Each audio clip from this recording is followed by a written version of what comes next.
Hermanos, ¿cómo están ustedes? Buenos días. Es un placer otra vez estar aquí reunidos para llevar la palabra del Señor.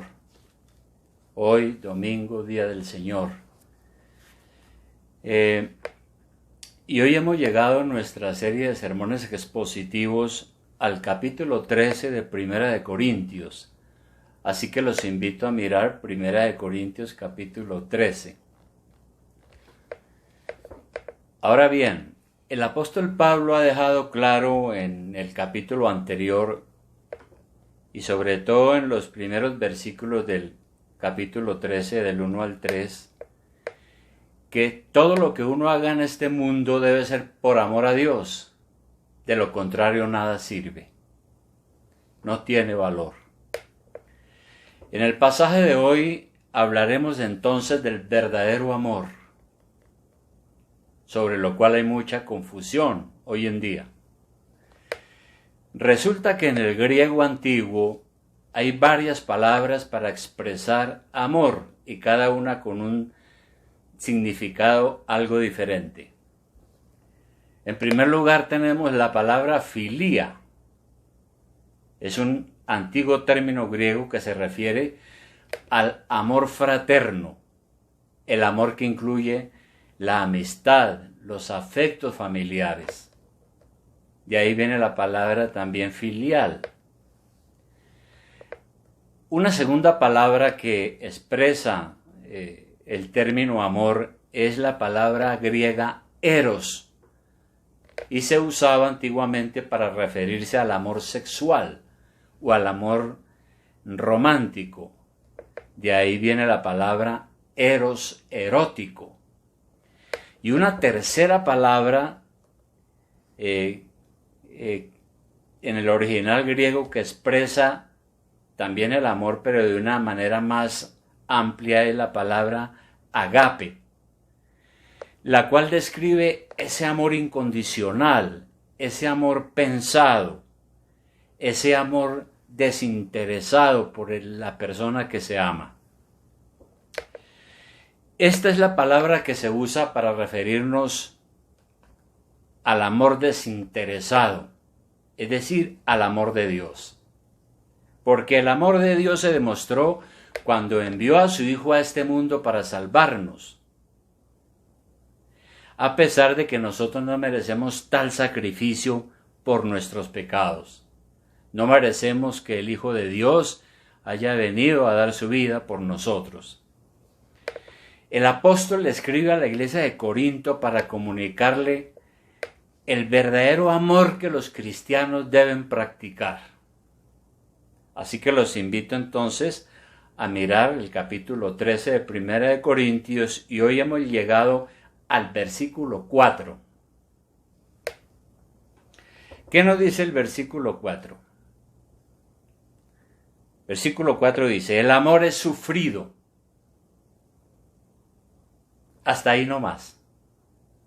Eso es tema suficiente para que nosotros pensemos en esto del amor. Dice el versículo 4, el amor es sufrido.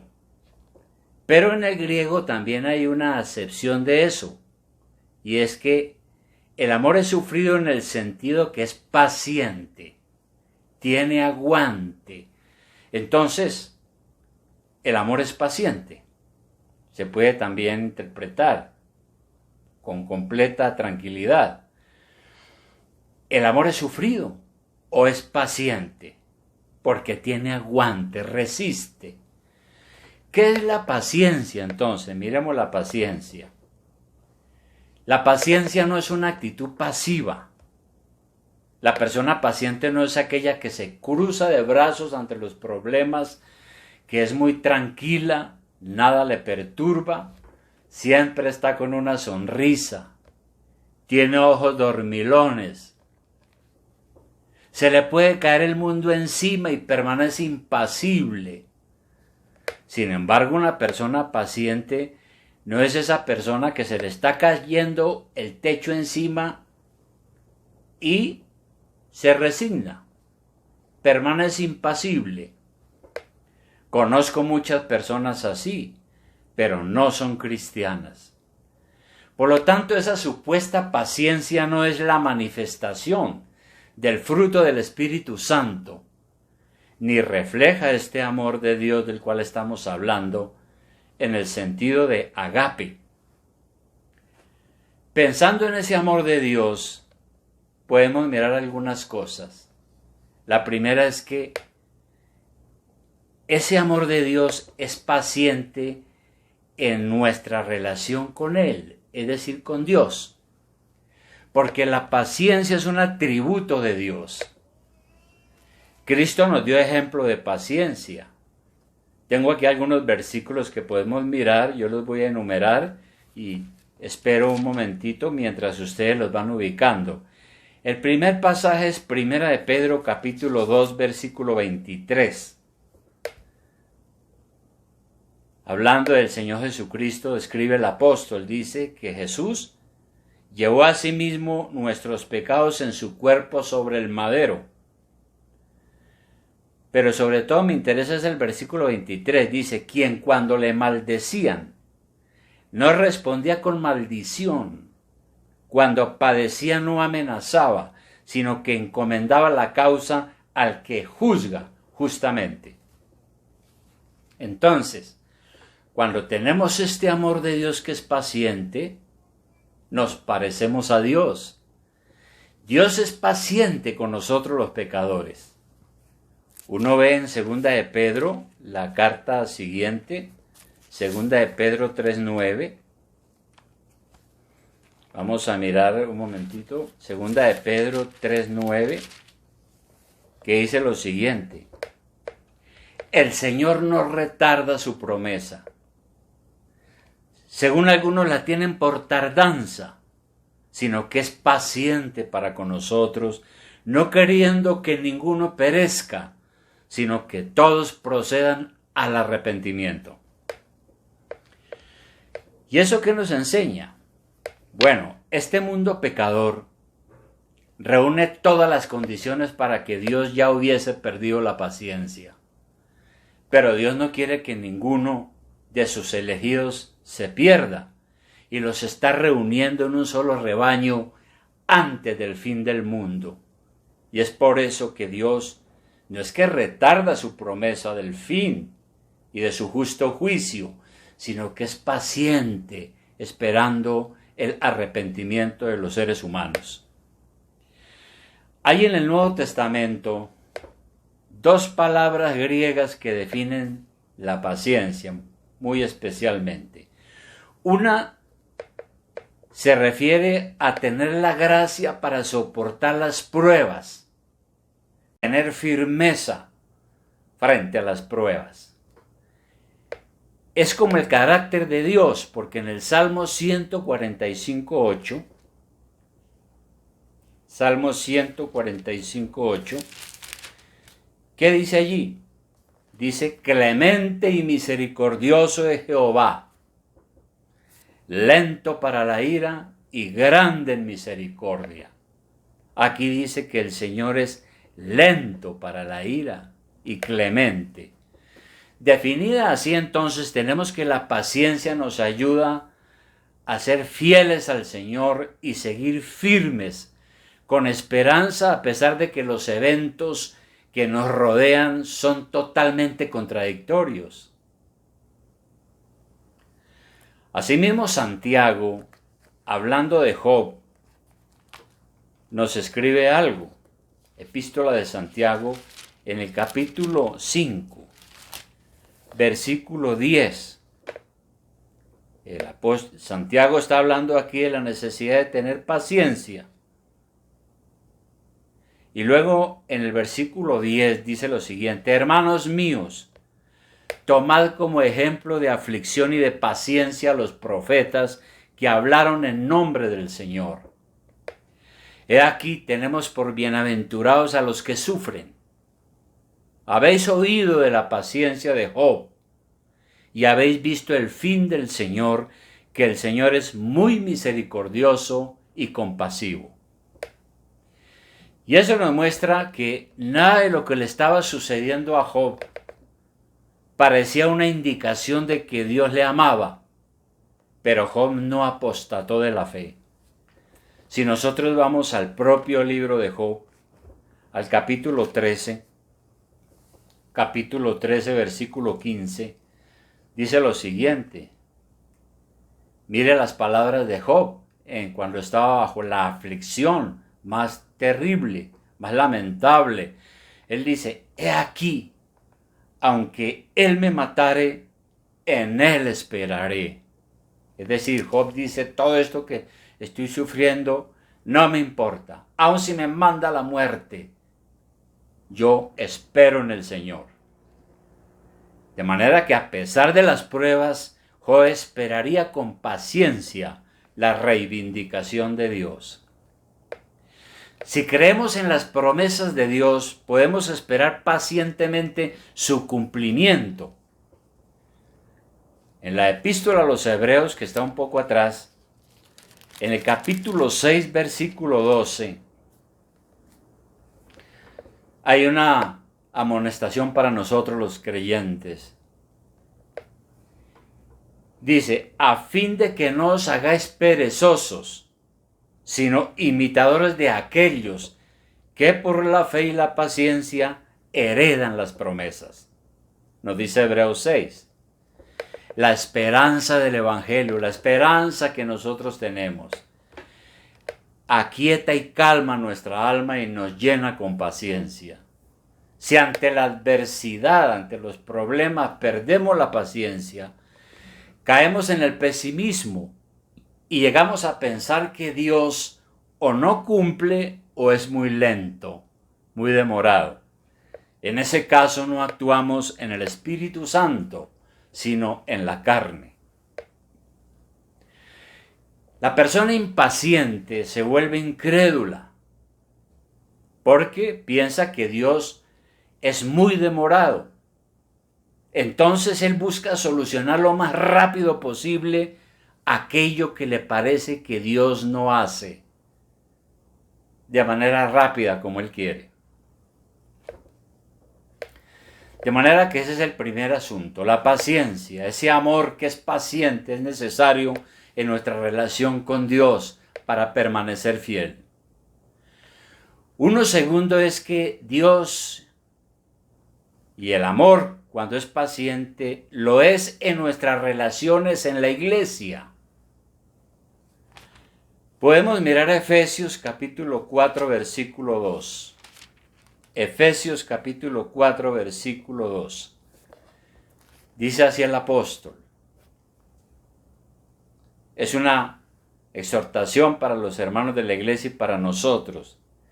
Dice que nosotros debemos comportarnos con toda humildad y mansedumbre, soportándoos con paciencia los unos a los otros en amor.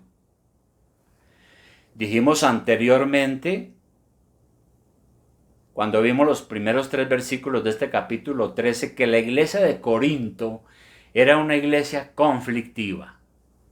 Habían rivalidades, celos entre los hermanos, y eso estaba perjudicando la salud del cuerpo de Cristo. Había desavenencia, es decir, discordia y contrariedad entre los hermanos. Por lo tanto, faltaba la práctica del amor de Cristo, de este amor que es sufrido, que es paciente. Bien, ese amor es muy necesario, por ejemplo, en los desacuerdos que pueden surgir aquí en la iglesia. Cuando hay desacuerdo debemos tener en cuenta que no podemos dar rienda suelta a nuestro ego u orgullo, a nuestra terquedad o arrogancia. Uno debe pensar, soy miembro del cuerpo de Cristo, por lo tanto debo preservar la unidad ante todo. Asimismo en Colosenses, epístola a los Colosenses, que está un poco adelante donde estamos, Colosenses capítulo 3, en el versículo 12. Mire lo que dice el apóstol a nosotros los cristianos. Dice, vestíos, que significa tener ese estilo de vida. Vestíos, pues, como escogidos de Dios, santos y amados, de entrañable misericordia, de benignidad, de humildad, de mansedumbre, de paciencia. Es verdad que también ante la injusticia uno no se puede quedar callado. Y Pablo dice que nosotros tenemos que tener paz con todas las personas hasta donde sea posible. Sin embargo, lo mejor es evitar. Por lo tanto, uno tiene que pensar en los conflictos y en los desacuerdos dentro de la iglesia. Y pensar para sí y decir, trataré de ser paciente, de ser calmado y buscaré una solución que ayude a la unidad cuando estemos en las dificultades o problemas. Asimismo, en 2 de Tesalonicenses 3:5,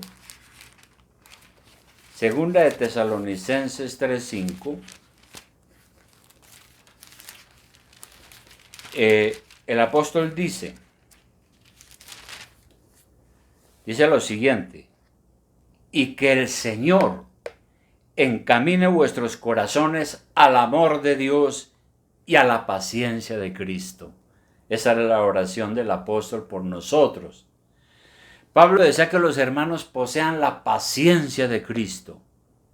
La paciencia aquí entonces se entiende en el sentido de tener firmeza para soportar pruebas y circunstancias difíciles.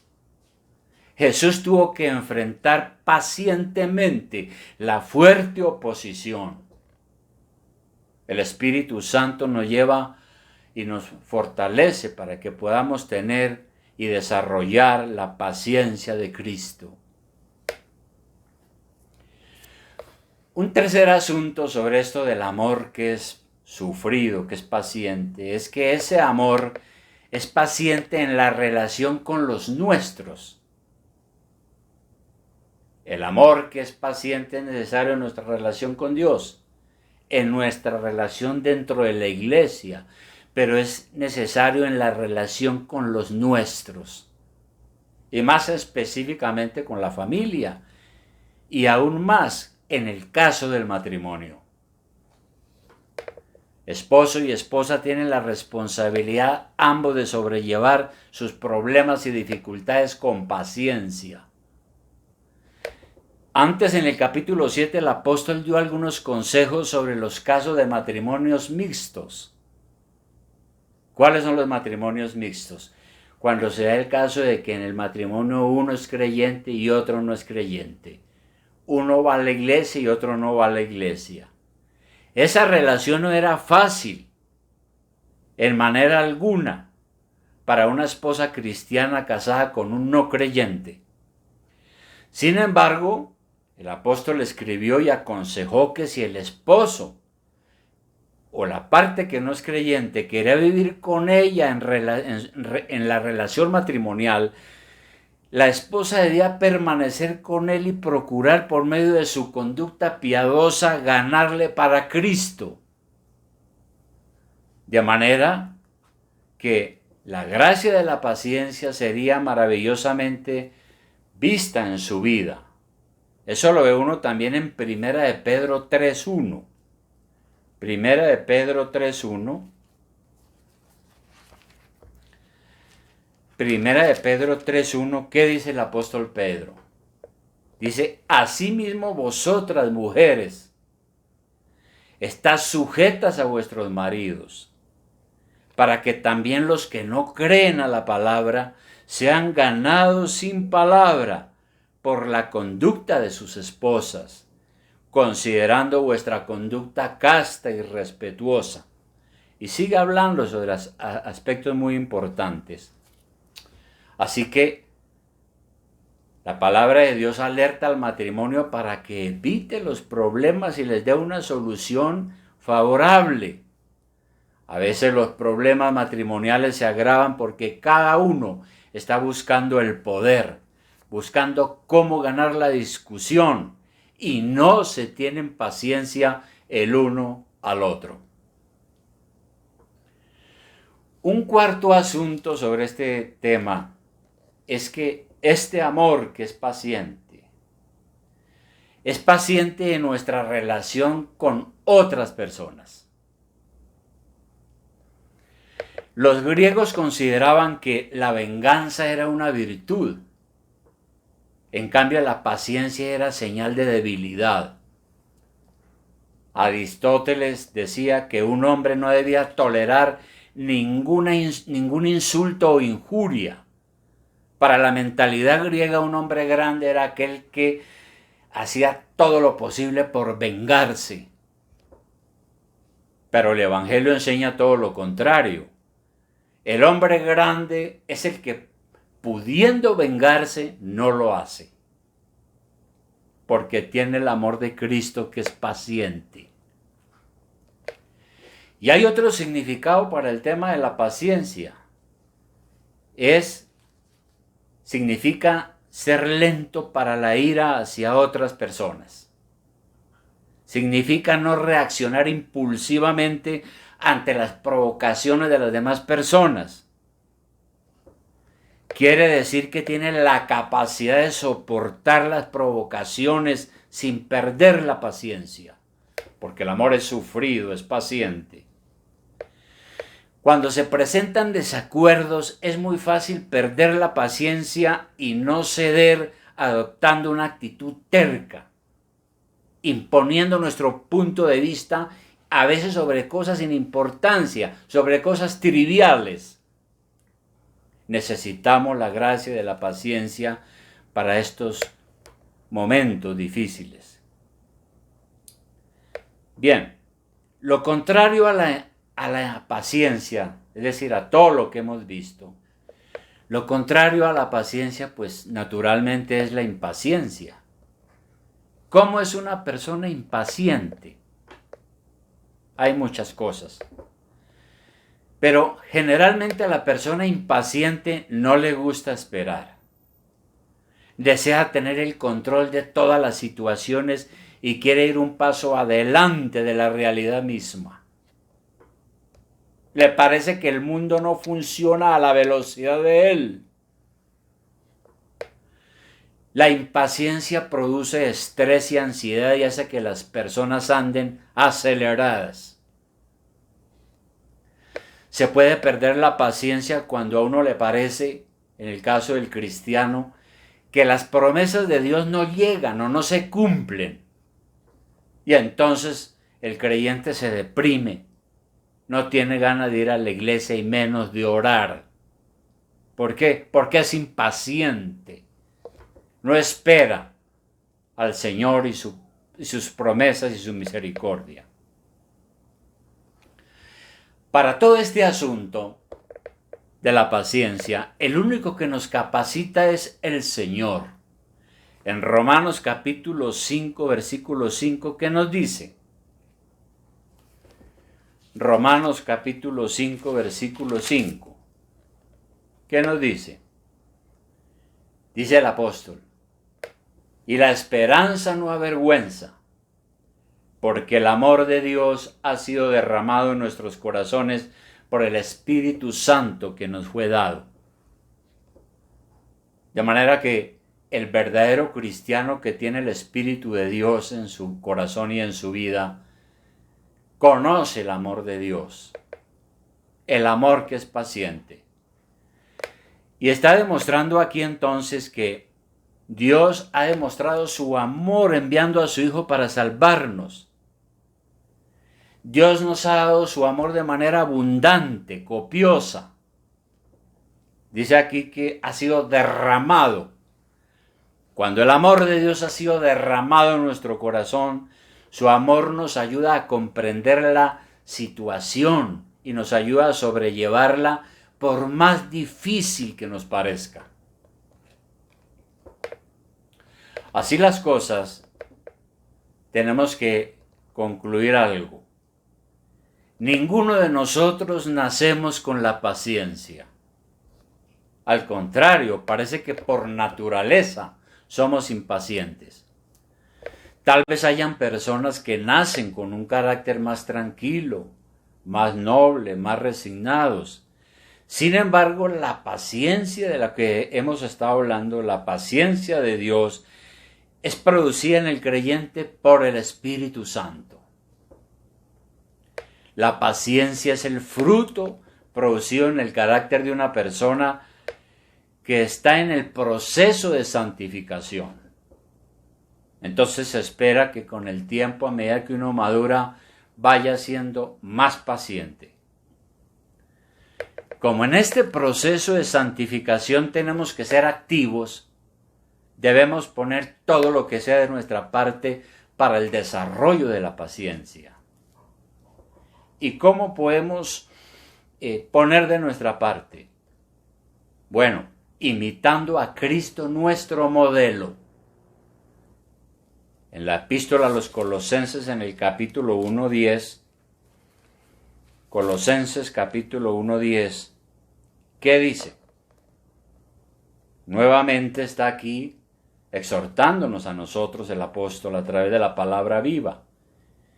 Dice que nosotros debemos vivir de tal manera que andéis como es digno del Señor, agradándole en todo, llevando fruto en toda buena obra y creciendo en el conocimiento de Dios, fortalecidos con todo poder, conforme a la potencia de su gloria, para toda paciencia y longanimidad.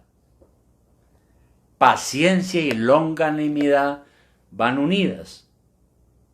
Entonces, la paciencia es la perseverancia y la firmeza en medio de las pruebas. Y la longanimidad significa que no cede ante el desánimo, no cede ante el desaliento. Una persona longánime es una persona que persevera. La Biblia dice que Jesucristo, por el gozo que tenía puesto delante de él, sufrió la cruz.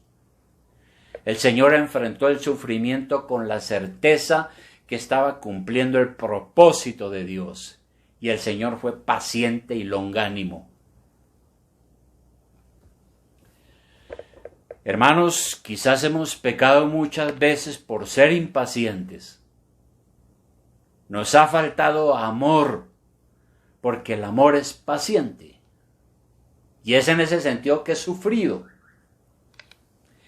Quizá le hemos dado demasiada importancia a cosas que no son relevantes, a cosas que tienen solución. Quizás hemos sido exagerados en nuestras reacciones porque nos ha faltado el amor de Dios que es paciente, el amor agape. De manera, hermanos, que el Señor nos ayuda para que, como discípulos suyos, sigamos su ejemplo. Por último, en Primera de Pedro 2:20, Primera de Pedro 2:20, ¿qué dice? Dice así el apóstol. ¿Qué gloria es si pecando sois abofeteados y lo soportáis? Mas si haciendo lo bueno sufrís y lo soportáis, esto ciertamente es aprobado delante de Dios. Pues para esto fuisteis llamados, porque también Cristo padeció por nosotros, dejándonos ejemplo para que sigamos sus pisadas. Porque Él es nuestro modelo, nuestro ejemplo. Y esto lo escribió el apóstol Pedro en tiempos de gran crisis, en tiempos de gran persecución, cuando probablemente algunos estaban pensando en apartarse de la iglesia, apartarse de los caminos del Señor, engañados por el diablo y desanimados por los grandes problemas que estaban llegando a su vida. Así que, hermanos, sigamos al Señor, clamemos al Señor para que Él nos dé esta paciencia, ¿no? Este amor que es paciente para con Él, para con todos, para con nuestra familia, para con nuestros hermanos en la iglesia, y que nos ayuda a desarrollar un verdadero carácter cristiano. Que Dios le ayude, hermano. Vamos a orar. Señor y Padre Celestial, en esta hora te damos gracias infinitas otra vez por esta tu palabra. Padre, perdónanos porque tal vez nosotros no hemos sido pacientes en muchas ocasiones. Eso nos ha traído problemas en la familia, en el hogar, en la iglesia. Y también ha sido un efecto negativo en nuestra relación contigo, Padre. Te rogamos, Señor eterno, que nos ayudes a seguir en este proceso de santificación. Que nos ayudes, Señor, a negarnos a nosotros mismos en aquellas emociones y cosas pecaminosas que a veces son una tentación para nosotros. Ayúdanos, Padre, a desarrollar este amor fruto del Espíritu Santo, el amor que es sufrido, es paciente para con todos. Gracias te damos, Padre, por oírnos y por estar haciendo esta obra grandiosa en la vida nuestra. Gracias, Padre. En el amor de Jesucristo te lo pedimos, Señor. Amén.